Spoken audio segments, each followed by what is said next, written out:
ديربي مغربي نسائي من العيار الثقيل. الجزائر تواجه تونس في بطولة اتحاد شمال افريقيا للسيدات. من سيحسم القمة؟ تابع التفاصيل كاملة في هذا الفيديو. طبعا تتجه أنظار عشاق كرة القدم النسائية في شمال افريقيا إلى واحد من أقوى المواجهات المنتظرة، حيث يلتقي منتخب الجزائر للسيدات بنظيره منتخب تونس للسيدات ضمن منافسة بطولة اتحاد شمال افريقيا في مباراة تحمل طابع تنافسي قوي وتاريخ مليئا بالحماس بين المنتخبين. هذه المباراة لا تعد مجرد لقاء عادي، بل هي ديربي مغربي نسائي يجمع بين مدرستين كرويتين لهما مكانة عالية في القارة الإفريقية، ويأتي في إطار الاستعداد للمشاركة القارية والدولية القادمة سواء في تصفية كأس إفريقيا أو البطولة الإقليمية. أهمية المباراة للجزائر للسيدات شهد في السنوات الأخيرة وهذه السنوات تطورا ملحوظا في الأداء والتنظيم سواء من الناحية البدنية أو التكتيكية. المشاركة في بطولة اتحاد شمال إفريقيا تمثل فرصة كبيرة فرصة كبيرة لاختبار الجاهزية الفنية وتجربة لاعبات شابات وتعزيز الانسجام بين الخطوط والاستعداد القوي للاستحقاقات الإفريقية القادمة. الجزائر تعتمد في أسلوبها على الصعود السريع عبر الأطراف والضغط في وسط الميدان مع التركيز على تنظيم الدفاع والمرتدات السريعة.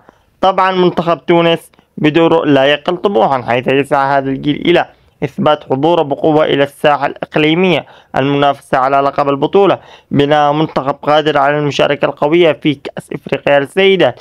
تونس تتميز بأسلوب لعب منتظم ومتوازن، ويعتمد على الاستحواذ وبناء اللعب من الخلف والانتقال السريع عند فقدان الكرة. الصراع التكتيكي، المواجهة ستكون مفتوحة على كل الاحتمالات. الجزائر ستبحث عن اللعب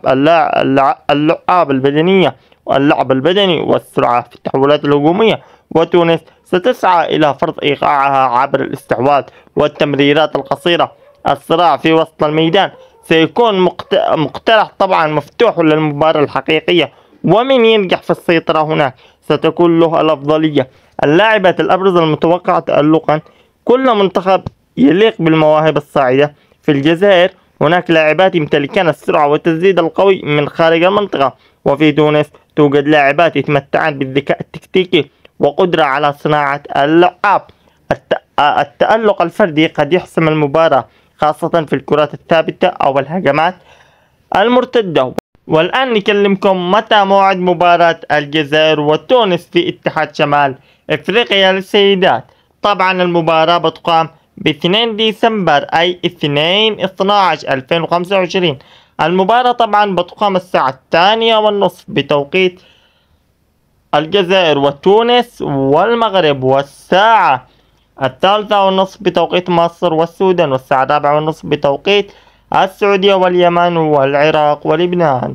وطبعا مباراة الجزائر وتونس للسيدات تحظى بمتابعة جماهيرية كبيرة داخل البلدان، لأنها تمثل مواجهة تاريخية بين جاريين وصراع كروي يتجاوز الطابع الفني إلى الحماس الوطني، وفرصة الجماهيرية لدعم المنتخبات النسائية وتعزيز الاهتمام بكرة القدم للسيدات. وطبعا نسيت أقول لكم القنوات الناقلة بتنقل في اتحاد شمال إفريقيا للنساء. اكتب باليوتيوب، اكتب اتحاد شمال إفريقيا وخش يطلع لك المباراة، لأنها هي الوحيدة التي تطلع في المباراة.